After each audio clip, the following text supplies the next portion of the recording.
Okay, and I'm going to slip over to the slideshow. Okay, all right.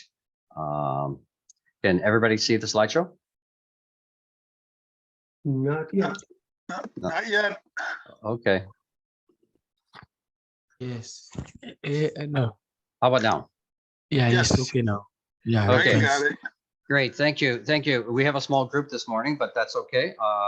As we've said, people are working or have other things to do. You can just look at the stats on the viewership as well. So again, I just have one more thing to mention on the course. If you are interested in the certification, you need to finish all the quizzes and complete the final survey. So that is something, and it's only a few more weeks in this module. Our French and Spanish modules are concurrent, and actually the Spanish will be wrapping up in a week or so. Okay, let me introduce. This is our guest speaker today, and thank you, Tim, for joining us today. He has over 40 years of experience. He must have started when he was 10 years old, but he has 40 years of experience in public relations, government relations, and marketing, and has worked as a senior manager at a number of leading media companies in Canada. He joined the Canadian International Pharmacy Association, CIPA, CIPA, in 2009, where as executive director, he provides strategic guidance to its board and members and coordinates on all activities and associations. CIPA is a Canadian Association of licensed pharmacies that sell pharmaceuticals and maintenance medications to individuals upon receipt of a valid prescription. Tim oversees the ongoing initiatives and works on committees that have resulted in a world-class safety and protocols for qualifying online pharmacy businesses. As a regular participant with ICANN, Tim currently is a member of the executive committee of the business constituency. In addition, his business experience over many years, Tim has shown his commitment to the community, serving on a number of local boards, including the United Way of Winnipeg and a Better Business Bureau of Manitoba and Northwestern Ontario. When not working, Tim could be found touring on a bicycle during the summer or shoveling snow through the winter. And usually snow is from what? September to August in Winnipeg, Tim? Not quite. We hope not, but it is a long winter. Just for the benefit of those who are in sunny parts of the world, what's the weather like in Winnipeg right now? Well, I'll tell you, it is currently 4 degrees at 9:06 a.m. Central Daylight Time, going to a high of 14 degrees Celsius today. That's not the warmest part of the world for sure. Okay, so I am going to proceed with this, and so shall we go ahead? Sure. Yes, you can just hold on that slide, and I'll give you slide changes. I didn't write my presentation this morning to fill an entire hour, so if you do have questions for me, please go ahead and ask them. Thanks, Glenn, for that warm introduction. And winter is usually sort of November to March, just so you know, in Manitoba. And I want to thank both Glenn and Alfredo for their hard work in putting together this and past sessions of the Virtual School of Internet Governance. I've worked with CIPA since 2009, as Glenn said, and while I don't have a background as a pharmacist, I'm surrounded by them, and I find the work of the association and its members very rewarding. I never thought I'd stay at the organization since 2009, but you know, every phone call or email I receive from a potential patient telling me their story about the high cost of medication where they live, I just want to continue the work that we're doing. So here you see the slide. CIPA is a Canadian Association of Online Pharmacy Businesses, and you can change slide, Glenn, that dispense pharmaceuticals and maintenance medications in 30 to 90-day supplies to individual patients upon receipt of a valid prescription from their physician. Change the slide. So there you see a summary. These online pharmacy businesses rely on the internet to ensure safe and secure operations that serve our customers worldwide. And just, I wanted to note, we mentioned pharmaceuticals and maintenance medications, 30 to 90-day supply for personal use. valid prescription from a physician. And what are the types of drugs? Well, the types of drugs that we sell are to individuals with ongoing chronic conditions, high blood pressure, high cholesterol, preventing blood clots, that type of maintenance medications. We don't sell any highly addictive, abused, or temperature-sensitive products. So opioids, fentanyl, controlled substances, narcotics, we don't sell any of those. And we don't even sell highly temperature-sensitive products like insulin. So it's a very safe model where, and as a result, we have a very, very strong safety record. So let me ask you on that temperature sensitive, would that be diabetic medications as an example? Yeah, so, and not to dig too deep into the weeds, but some temperature sensitive products like traditional insulin are required to stay between 2 and 8 degrees Celsius at all times. And because it takes a few days to ship a product to somebody, even with a certain type of packaging, we can't guarantee that the product will actually be maintained within its temperature range. And as a result, we've chosen just not to ship that type of product. There are other products that are more tolerant to temperature adjustment, and we do ship some of those. So there are diabetes medications that we do ship and some that we don't. Thank you. So change slide. Drawing from SIPA's incorporation documents when it was founded as the Canadian E-commerce Pharmacy Association, you see what we are set up to do. We're dedicated to the development of safety protocols and delivery processes that enable the equitable distribution of pharmaceutical products and services to patients throughout the world. Many consumers have and continue to face significant problems that can destroy their finances and jeopardize their health. In fact, their very life. For many, the problem is the exorbitantly high cost of prescription medications. And for others, it's access to safe medicines or trust in the health system where they live. Change slide. Today, I'm going to discuss these problems and the impact they're having, especially for the elderly. Then I'm going to talk to you about SIPA, what we do and how we help safely address the problem.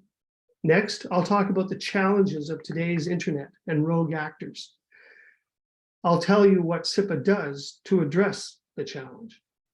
And I'll conclude with a discussion about the future and what we hope to see happen in the years ahead. So as you see, this is what I've put on the screen right now.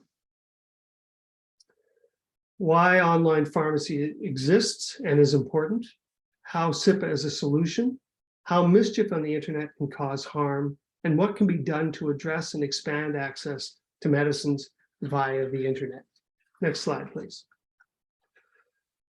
So why online pharmacy exists and is important. To look at the importance of online pharmacy and how it was inspired, let's go back before the internet, so over 20 years ago.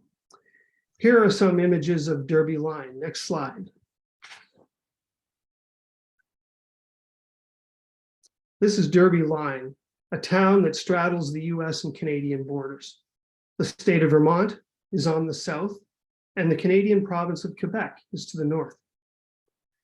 If a Vermont resident with high cholesterol needs a daily medication that costs $774 for a 90-day supply, and they know they can cross the street to purchase in Quebec for $217, will the patient take that action? Will the patient cross the road? I think the answer is yes. This act of personal procurement occurred in states all along the almost 9,000 kilometer US-Canadian border, long before the internet enabled people who live in Florida, California, Arizona, or any other non-bordering state or country to order medications from the comfort of their home and have them delivered. Price has always been the biggest motivator for patients across the border, for patients to cross the border. Let's take a look at some top products to treat common persistent health issues. Change slide. This is a graph prepared by the Campaign for Personal Prescription Importation based in the United States, which advocates for US residents to be able to import their drugs from Canada. And you'll see some of these medications are for very common disorders like COPD, asthma, estrogen replacement, type 2 diabetes, you see there, Januvia, cholesterol, we just spoke about. And you can see the price differences. Now, this chart is actually about a year old, I think, September 2021, yes. And it compares the US retail price from GoodRx, Amazon Prime, which is just introduced at around that time, and the Canadian price. And you can see those differences. Entacort, as you see for Crohn's disease and ulcerative colitis, $2,000 in the US and $249 in Canada. And this is for a typical 90-day supply. So, sorry, is the Canadian drugs generic or they're the same drug? Good question. Thanks for that. These are all brand for brand. So there definitely would be lower prices in the US if we were looking at generic drugs. But here's the situation that we've found. Patients who come to us are patients who have likely been on a brand drug for a number of years, perhaps. They may have gone to get a refill for their drug and found that their insurance company, if they have insurance, no longer carries a brand and has gone to a generic. Or they may find that and in that scenario, they may find that they don't like the generic. They prefer the way that the brand worked and had always been satisfied with the brand, but now can't afford the brand. It's not carried by their insurance. But in other cases, the brand just prices itself in the United States out of availability, out of access to a person. So those are brand for brand. Okay, so studies have shown that the cost of medication are a major factor for patients not adhering to proper treatment. And here you see it right here. About 3 in 10, 30% haven't taken their medications due to cost. 18% not filled a prescription at all. 21 tried an over-the-counter product, and 15% cutting pills or skipping doses for about 30%. So that's a pretty significant number, and it shows you what happens when you can't afford your medication. As a matter of fact, the Campaign for Personal Prescription Importation that I mentioned earlier did a survey in 2020, and again in 2021, that indicates that on average, people purchasing from Canada for their maintenance medications are saving $245 per month to access safe pharmaceuticals from Canadian online pharmacies. So it's a significant number. Now, older people, and that's many of the people that would be indicated on this slide from Kaiser Family Foundation, older people are often the most dramatically affected since they tend to take multiple medications. People like elderly grandparents living on fixed income or Social Security, who sometimes need to choose between buying their medications, paying rent, buying food, and they're often under or uninsured. Now, that history and those realities are what led to the creation of online pharmacy. Factors today with the mature internet continue to point to the need for legitimate online pharmacy businesses. So next slide. Sorry, is this survey in the US or in Canada? Say again, please. The survey, was it an American survey or from American citizens or Yes, Canadian? yes. Yeah, the Campaign for Personal Prescription Importation operates in the United States and advocates for US residents. So it was US residents who were And it's national in scope. It's not one region, right? correct. That's right. Yeah. Okay. So here is a statement in the economic issues intro from VSIG's course outline. Recently, COVID-19 pandemic has increased the relevance of the internet. In this module, it is envisioned that an examination of natural disasters, underserved communities, and other topics will be presented. So just to comment on that, indeed, as mobility was constrained and in some cases continues to be constrained by the pandemic, people turn more and more to mail order for all things, including pharmaceuticals. Now, just to illustrate that, the Alliance for Safe Online Pharmacies conducted a survey in May 2022, and here's what they determined. Change slide.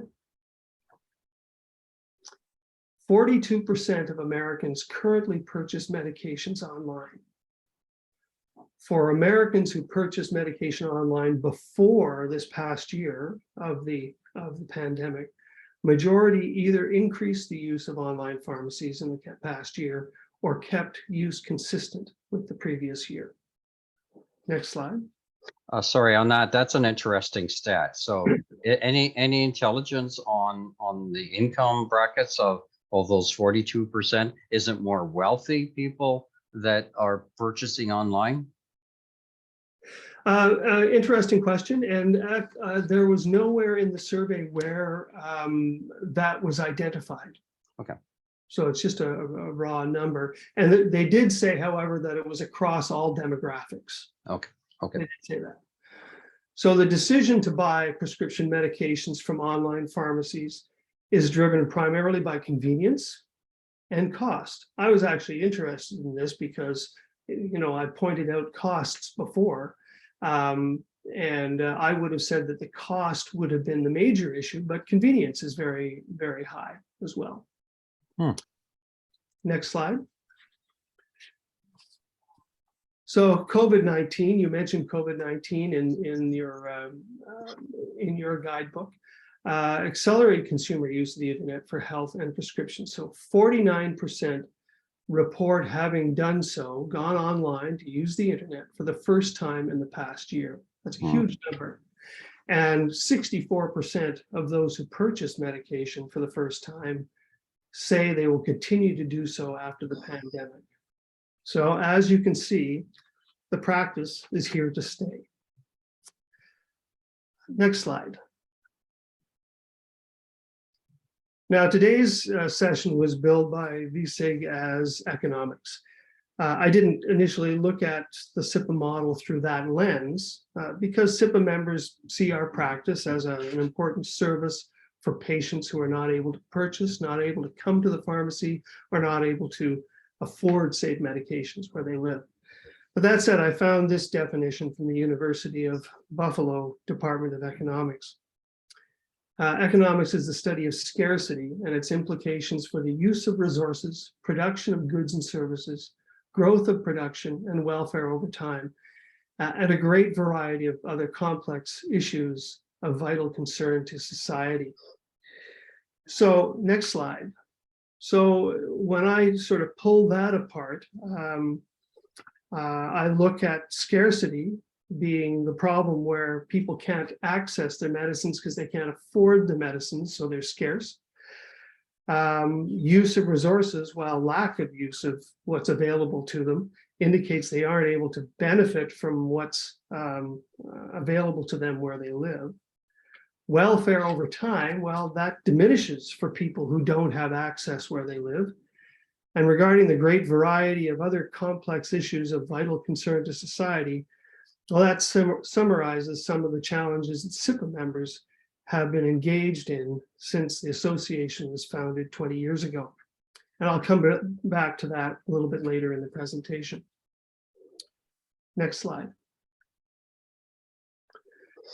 Another view of B's definition says, in part, that the central quest of economics is to determine the most logical and effective use of resources to meet private and social goals. So let me share a story about most logical and effective use of resources to meet private and social goals. Next slide.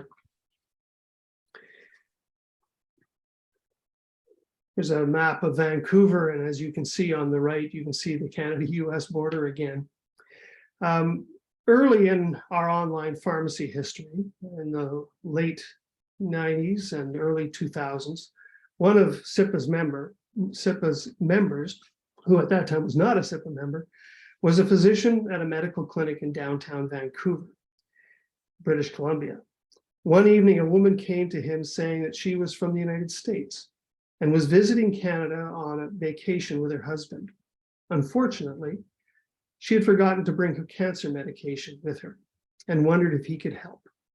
The doctor examined the patient, contacted her physician in the United States, and gave her a prescription so she could get a refill at a pharmacy in Vancouver. She left relieved and happy. The next day, she came back to the clinic in tears. The doctor naturally thought something must have gone terribly wrong, but the patient's tears were in fact joyful. Not only was she able to purchase her medication, it was so much less expensive than where she lived that she and her husband were going to have the kind of vacation they hadn't been able to imagine since her diagnosis and the costly meds in the United States. The doctor says it was at that moment that he recognized a huge burden of drug prices in the US and decided to set up an online pharmacy of his own to help. It's a touching story. In this way, SIPA provides a lifeline to affordable daily medications to those in need. And keep in mind that mostly we dispense basic maintenance medication used for control of ongoing serious medical conditions like blood pressure, high cholesterol, blood clots, that type of thing. Next slide. So the SIPA solution. So let me share with you how SIPA and all of its members operate. Rooted in our experience and history as Canadian pharmacy professionals, SIPA's commitment to safety, patient privacy, affordability, and ease of access have been fundamentals since the very beginning. SIPA standards of practice are layered on top of regulatory regimes to ensure compliance with international mail order delivery and e-commerce business. Next slide. So here are a few of our basics. We require a valid prescription from a physician who has examined the patient and is licensed to provide diagnosis. We obtain demographic and medical information from the patient and maintain a health profile with medication history to avoid adverse drug interactions. Next slide. We dispense only pharmaceuticals and maintenance medications that are approved by the health authority in the jurisdiction of the dispensary and, at a minimum, only from manufacturers that adhere to World Health Organization GMP, good manufacturing practices. And let me just elaborate on that. We're talking about, this slide here sort of reminds me of what happened in I believe it was Nigeria, in cough medicine that was manufactured in India. So I assume, and I think they pulled all that cough medicine, caused the death of a number of children. I think you read about that. It was about a month ago. Mm-hmm. Yes, right. Yeah. So that's, it's important, obviously, that we meet those standards. Now, let me explain that when I talk about the jurisdiction of the dispensary, the SIPA model is set up, and our roots, as I explained earlier, are that Canadian pharmacies sell Health Canada approved medications. Now, that's the way we started back in 2002. Over the years, what we've done is we've expanded. And in addition to selling from licensed pharmacies in Canada, we also sell from licensed pharmacies in other countries, Australia, UK, New Zealand, Turkey, even India. And all of those need to be licensed where they operate and sell the drugs that are approved by the health authority where they are, and meet at very minimum World Health Organization GMP. So that's the way in which we operate, and that's the way, again, in which we enhance affordability, because while the prices from Canada are much better than in the US, prices elsewhere in the world can even be better. So I just wanted to explain that. Next slide. Okay. And then having a licensed pharmacist on staff to supervise dispensing of medication and be available for consultation. And consultation is very important. Patients like to talk to pharmacists and like to know that, that they're getting proper advice. Next slide. We also require having procedures to ensure patient privacy and confidentiality of personal records and contact information, and of course, financial information that we may have. And none of that is ever shared beyond the actual dispensing process with anybody. Prohibiting dispensing of controlled substances, narcotics, products containing pseudoephedrine. Pseudoephedrine is like a cold medicine, but it's used in the manufacture of methamphetamines. And so we don't sell any of those. And also, we already talked about highly temperature sensitive products. Okay, next slide. When seeking approval to become a member of SIPA or to continue membership, businesses must maintain pharmacy license and regulatory compliance where it operates and demonstrate no previous disciplinary action from a regulator. Provide a statutory declaration witnessed by a legal professional on an annual basis to confirm that all dispensaries are licensed by the pharmacy regulator in the jurisdiction in which they operate and comply with all regulations and laws associated with the dispensing of pharmaceutical products in their jurisdiction. Again, speaking to the international nature of the SIPA model. Next slide. Comply with all SIPA standards of practice and SIPA policies and ensure that all dispensing facilities that fill prescriptions are also fully compliant. Undergo on-site inspections every 2 years of all international facilities and provide access to all records of operation as requested. So we have an inspector who goes around the world every 2 years to all of our international dispensaries to make sure that they are complying with the SIPA standards and that they can defend the declaration that I mentioned earlier. Next slide. Through diligence to all aspects of pharmacy dispensing, e-commerce, and consumer protections, SIPA members have maintained a 100% perfect safety record, having served over 10 million patients since forming our association in 2002. Now, I've mentioned the year 2002 several times during this talk, so let me pause here to give you the actual date of incorporation of the Canadian International Pharmacy Association, which was November 2, 2002. So we're coming up to that date in just 2 days. So I want to thank VSIG for giving us the opportunity to present to you today as the first event of our 20th anniversary. So being a good Canadian, I'll raise my mug and cheers. Okay.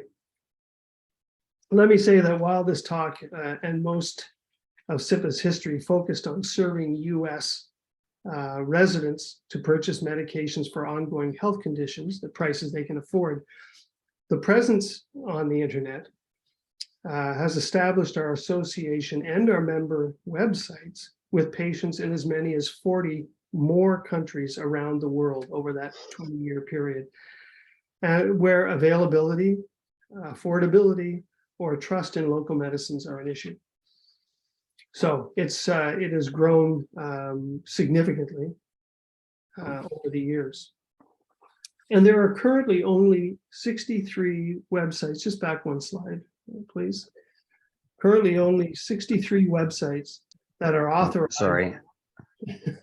Other back. I have to go back into the slide here. I went further ahead than I expected. Okay, that's all right. And that goes back to here, and you again. Okay, and slide share. There we go. I'm not a good assistant. So just, I think back one slide. So this one you want, Tim? Previous one to this one. Previous, okay. I'm just trying to see how I can. Oh, maybe it doesn't want to go back there. That's the one. Yeah. So So, it's oh, it, wait. it keeps going ahead. I'm trying to back up in the so Okay. okay, so So it's 27, I think, is the one I'm. 27. Okay, all right. Okay, I think I got it now. I can go ahead when I click, but I can't seem to go back. Okay. So here we go. Just actually apologize. Can you just show me the deck again? Because I may be too far for where I want it to be. Just if you show me not in presentation or not in slideshow mode. I think I wanted 25, not 27. They look the same. Okay, this is okay. Yeah, they should. So currently there are only 63 websites that are authorized to carry the SIPA certification seal. Next slide. Okay. So just to pause here, we're now in a section where we're talking about the mischief that exists on the internet. And over the 20-year history of SIPA, we have seen the immense good that has come about as a result of the internet. But we've also witnessed and experienced the bad that comes with it. At times, our members have been directly impacted by the presence of bad actors that exist in the fake pharmacy space. Often the ill-used and derogatory broad brush of internet pharmacy or online pharmacy is used to discredit all mail order pharmacies and the model. Additionally, the SIPA seal has become so recognizable and respected over its 20-year lifespan that rogue pharmacy operators now abuse it, tricking people into believing they found a legitimate website.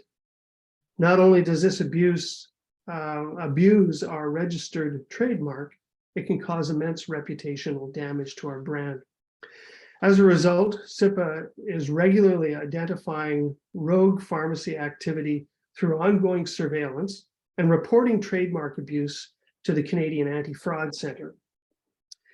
The Canadian Anti-Fraud Centre also uses SIPA as a resource, and you can change slide. So SIPA is used as a resource when receiving complaints at the Anti-Fraud Centre about online pharmacies claiming to be Canadian. And this is just a page from the SIPA website where we keep a beware of rogues page. And listed down the page is I guess you'd want to call them business names of many of the rogue pharmacies. And oddly enough, some of them are called Canadian Pharmacy, Canadian Neighbor Pharmacy, Canadian Health and Care Mall, Toronto Drugstore.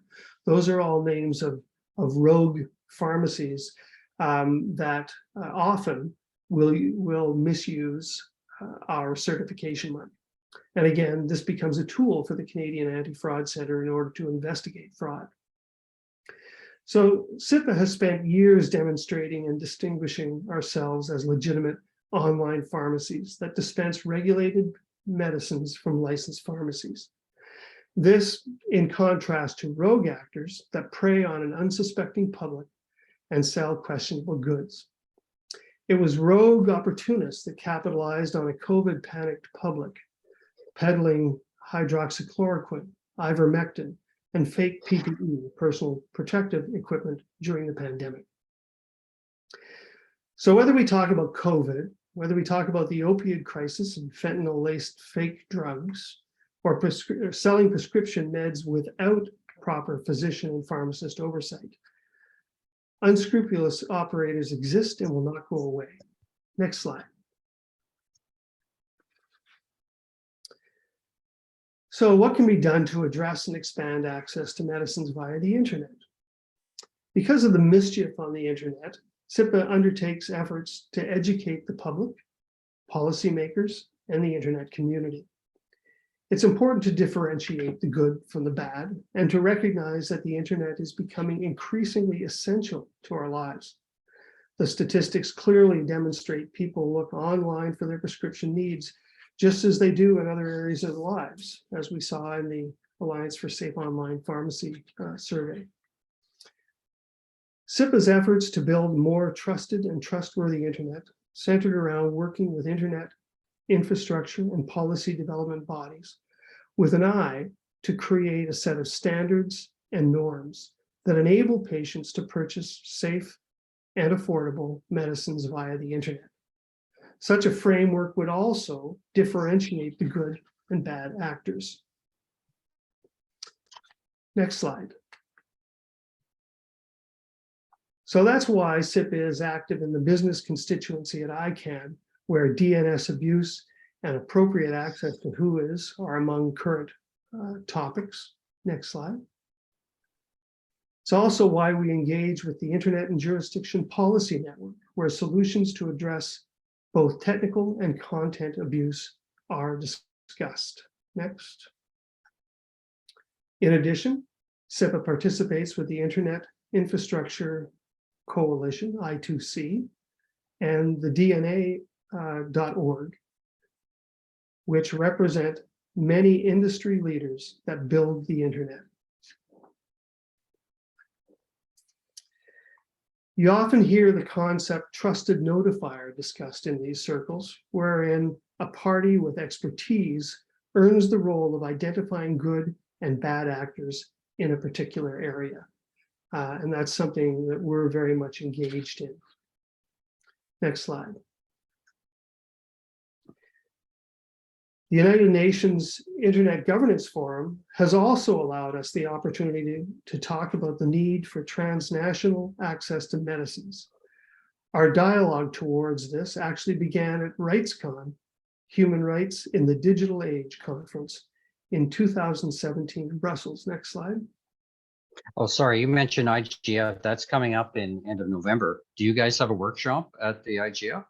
We do have a workshop at it, and I can send you some information on that. It is being managed by Mark Dadesgeld from Brazil. So it's on access to medicines. Okay. Yeah, so I can send you some more information on that if you Great, like. thank you. Okay. So yeah, so RightsCon in 2017 in Brussels was a very important point, connection point for us. Next slide. Because from that and from the year following, when RightsCon was in Toronto, in fact, emerged something called the Brussels Principles on the Sale of Medicines over the Internet, which lays a foundation that has been explored over subsequent IGF events and discussed at IGF panels. The Brussels Principle sets out 7 fundamental guides for addressing sale of medicines over the internet. And I'll be including a link at the end of the presentation so you can go take a look at all 7 points.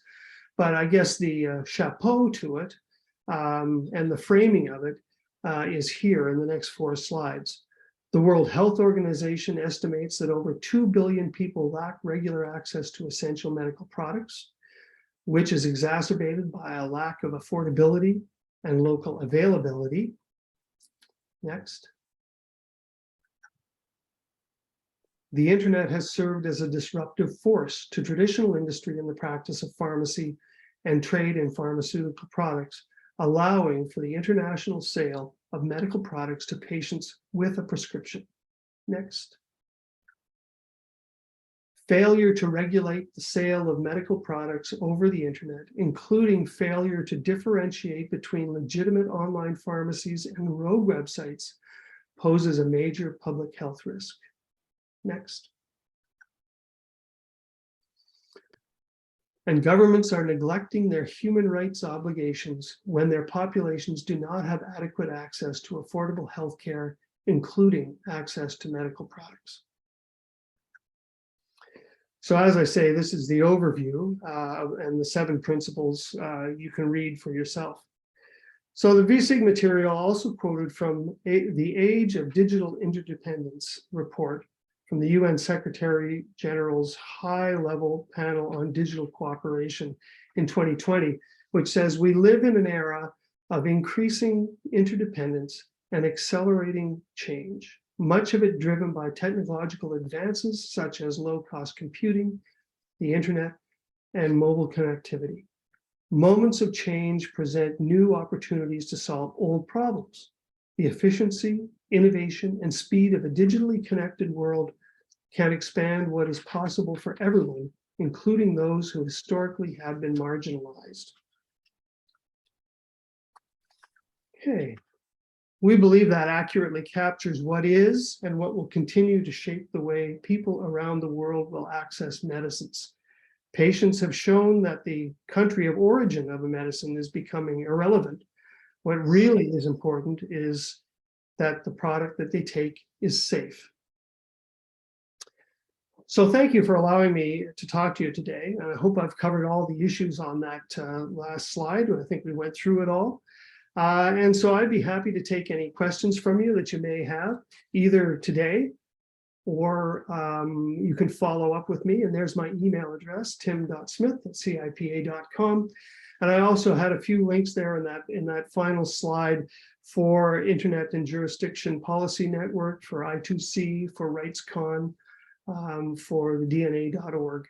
So you can review those. I did not give you an address for the IGF because I figured that you probably talk about the IGF regularly, and I did not also give you a link to ICANN because I figured ICANN.org, you probably talk a lot about that as well. So. No problem. Okay, so let's open it up to questions for Tim, and right off the bat, Stacy, thank you for a very clear presentation. I thought it was great. And I'd like to invite the guests that are on today to ask any question. We covered a lot of material, so please don't be shy. Just go right ahead. I don't see any hands up, but if you want to open up your mic and say anything. I'm just curious. I guess I'll just have to pull out. What's the situation in Australia, Stacy? Do you have high pharmaceutical prices? Is there any situation of people buying drugs online, or what's the situation in Australia? Wow, sorry, I'm really dark. Must be like 1:30, 2 o'clock in the 2 o'clock in the morning. Hi. You look great, Stacy. It's okay. Oh, fabulous. I'll just turn that off and save us all the trouble on that. There's me scuba diving. It's much better. So you mentioned Australia in passing. So you've got pharmacies that work here. That I'm very lucky at the moment. I'm on a Medicare card because it's currently a carer for my partner. So my prescription, they run around $6-7 most of the time, unless it's not on the what they call the PBS. So there are some that aren't, but most are. Most important ones certainly are for most people. And then I also can reach a threshold where I stop paying pretty much at all. So this year I've actually reached that threshold between my daughter and I actually am getting stuff for free now.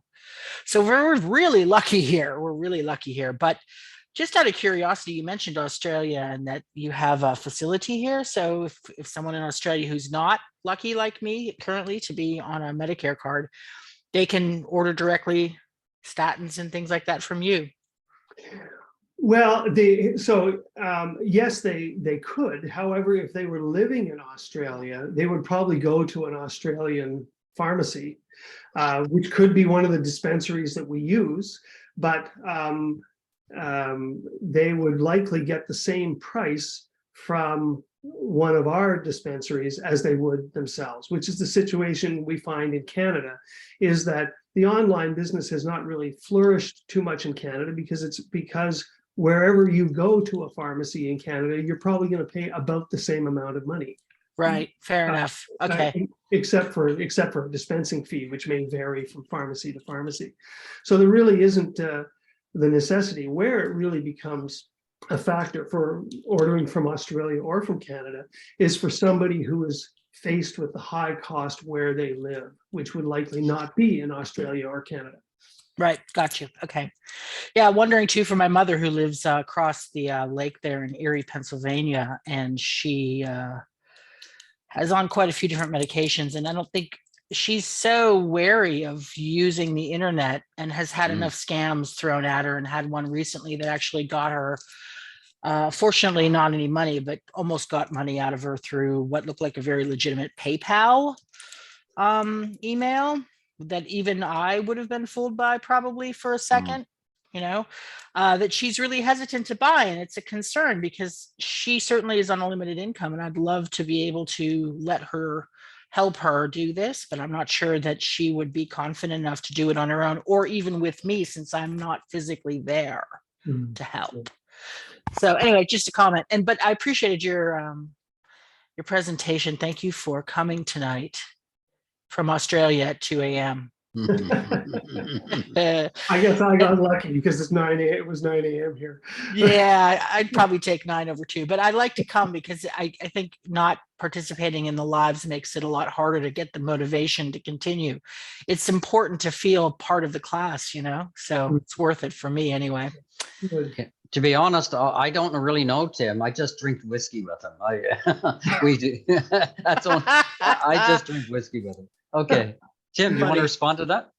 Well, let me, yes, just from, and I understand your mother's situation and her reticence and her concern, and there's no question there are lots of scams out there, well beyond pharmacy, of course, many higher profile in pharmacy. But there's a lot of DNS abuse. There's a lot of phishing scams and all kinds of things going on out there that people can get lured into. What I can tell you as it relates to our business is number one, we don't send any unsolicited emails to anybody. It's not part of our marketing. And we have a complete restriction on anybody sending, spam. So you'd never find that from us. And I guess the other thing is, if you were to go to our website, you would find on the SIPA Safe Pharmacies page, you'd find the 63 websites that I indicated earlier. And each one of them has a search tool on them. You can click on a link, you can go to the website, you can type in the name of the medication that you're looking for and see whether it's available and at what price. And in many of the websites, they will list the fact that, you can get, it's this price from Canada, this price from UK, this price from another country. So you can do some comparison. And of course, the other part of it is you can actually get a consultation with a pharmacist, and which not everybody wants, but I think it's an important thing to be able to do. And as I always said, or as I said previously, all the medication is legally manufactured, approved by the health authority where the dispensary is. So you wouldn't have any issues there. There are a lot of bad operators out there, but 63 that are on our website are all good. Great, thank you. I put it in a question in the chat for you, Tim. You didn't mention, maybe you forgot it, or it's not a relevant organization, but PIR sponsored the DNS Abuse Institute. I'm just curious, how are you working with them? Yeah, so thanks for that. And I quite like the DNS Abuse Institute. So I've been following them. I try to get to every one of their webinars or seminars and certainly read their newsletters. As you may know, at this particular point with their product NetBeacon, they are focusing on what we'll call technical abuse. Botnets, farming, phishing, as the big five, as they call them. So a lot of our issues are identity abuse, I guess. It's misuse of our trademark. Right. So it's more what I would call content abuse than technical abuse. Oh, okay. But it's something that every time I have an opportunity to bring it up with Graham, I do, and in other circles. We'll continue to watch, and we'll continue to work. And certainly when it comes to something like phishing, there is an opportunity for us because there are people who are claiming our identity. So there are points where we can work with them. I would say the work that is being done at the Internet and Jurisdiction Policy Network, which is trying to rationalize all the interoperable internet with a whole patchwork of laws from around the world, that's an area where we can get involved because they're dealing more directly with content in a lot of areas. Of course, they have to contend with terrorism and hate speech and child sexual abuse material and fake pharma as well. Great. I'm going to pull on Bill here to I know it was early in the morning for him to start with us. He's in LA, little earlier than you, Tim, in Winnipeg. Bill, do you have any comments being involved with ALAC and concerned with the needs of the policy issues and end users? I know DNS abuse is something that you guys have discussed as well. Is there anything, and being an American, you probably have some strong opinions on this issue? Yeah, the biggest challenge when dealing with DNS abuse, as Tim sort of hinted at, is figuring out a definition for what is and is not DNS abuse. Yeah, I agree. Is it somebody using a domain name that looks a lot like a real domain name? Or is it somebody using a domain name that's, as he indicated, something like CanadianPharmacy.com, which isn't a real Canadian pharmacy? Or is it somebody taking over somebody else's domain that's a real legitimate domain? There are arguments over whether any or all of those ought to be included. And it makes it challenging to try and figure out what are we going to do about DNS abuse when we haven't quite figured out what counts. It certainly makes it hard to come up with any kind of metrics about how successful are we being in addressing it when we're not even clear on what it is we're addressing. It makes it more complicated. So on the whole issue of what Tim has been focused on in this lecture, if from a personal point of view, and I thank you, Stacy, for sharing that story about your mom. Is there anything you have observed stateside that you have a reaction to what Tim is doing?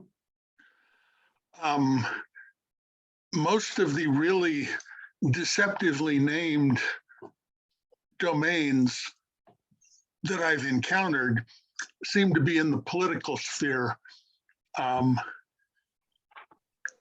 Canada, from what I can see from stateside, is a lot more, what's the word I want, civilized in the way your politics is at the moment. But there are some amazing domain names being used supposedly to get funds for political purposes that are, in fact, organizations that are doing nothing about politics. They're just making somebody a lot of money. That's the biggest single abuse that I've seen, which is, basically on the same level as, CanadianNeighborhoodPharmacy.com. It's a name you think means one thing, but in fact is for something very different. Right. Thank you, Bill. Tim, did you want to respond to that? That Canadian politicians are more civilized than. It's a low bar, believe me. No, I don't. I guess we are plagued with the people who are masquerading on the internet. And I think it will not go away, and we continue to track it. And I think, I guess what I believe is that a concept that is being discussed more and more, which I mentioned earlier, which is the trusted notifier concept, I think has a role to play in trying to get rid of some of that mischief.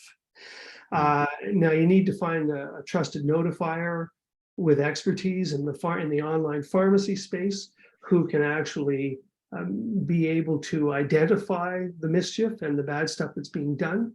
You may need more than one trusted notifier in the pharmacy space. And I guess that would go in the political space as well. You have to have people who are knowledgeable about those areas.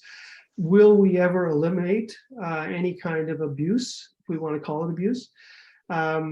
That's hard to say, but I think there are some pretty significant forces within the ecosystem and within the infrastructure of the internet who are trying to do something about it at this point, and to get the internet back to being the good tool that it was meant to be, and the essential service that it has become. It may be worth noting that Yes.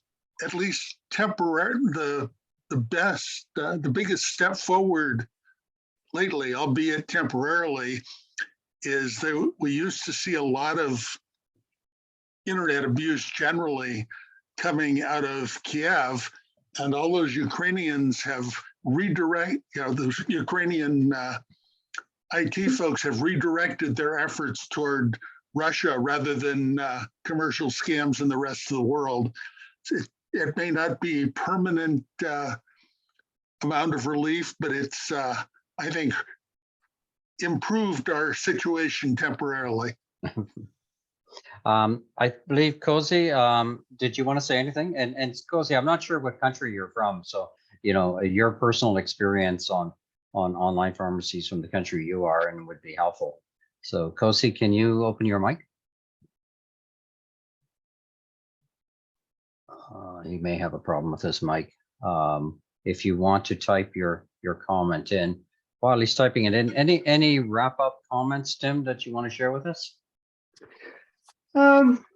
No, I don't think so. I think, I guess when I think about internet governance, maybe I do have something to say. When I think of internet governance, which I think is your sort of at the heart of the work that you're doing, I do think that working through the IGF and working with private and public on terms of service and on development of standards and norms. And rather than trying to rationalize the patchwork of laws around the world in order to come up with a common denominator for what is acceptable and what is not acceptable, I do think it has to be something at an IGF or at having the right attitudes within the private space as well in order to address with these things.